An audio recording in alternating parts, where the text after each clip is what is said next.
வாங்க ஊர் பிளாக் பார்ப்போமா. அன்னைக்கு வந்து எனக்கு ரொம்ப ஆசையாக இருந்துச்சு நொங்கு சர்பத் குடிக்கிறதுக்காக. அதுக்காக தான் ரொம்ப அலைஞ்சு திரிஞ்சு பார்த்தா ஒரு இடத்துலையுமே ரொம்ப சர்பத்தே கிடைக்கல. அதுக்கு பிறகு எங்களுக்கு கிடைச்சது வந்து பதினி.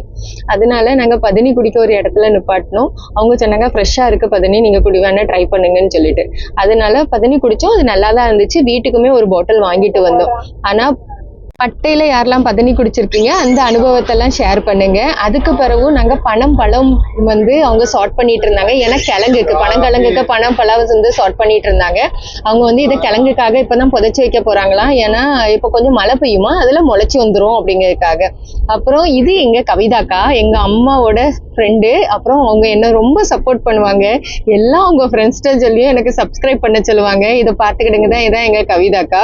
அதுக்கப்புறம் ஒரு கல்யாண வீட்டுக்கு போயிருந்தோங்க. அங்க சிக்கன் பிரியாணி, டால்ச்சா, அப்புறம் வந்து பிரெட் அல்வா, சிக்கன் ஃப்ரை எல்லாம் கொடுத்துருந்தாங்க. அதை சாப்பிட்டுட்டு வீட்டுக்கு வந்து எங்க அம்மா எனக்காக மசாலா அரைக்கிறதுக்கு எல்லாம் ரெடி பண்ணி வச்சிருந்தாங்க. ஏன்னா பாம்பேல மசாலா இடிப்பாங்க, அரைக்க மாட்டாங்க. அங்க அரைக்கிற மிஷின் கிடையாது.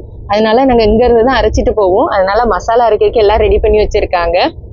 அதுக்கு பிறகு நாங்க போன இடம் தான் கருப்பட்டி தயாரிக்கிற இடம். இந்த அண்ணே வந்து கருப்பட்டி தயாரிச்சு அழகா சேல் பண்ணிட்டு இருக்காங்க. நான் இதுக்குள்ள ரிவ்யூ நாளைக்கு போடுறேன். Thank you so much for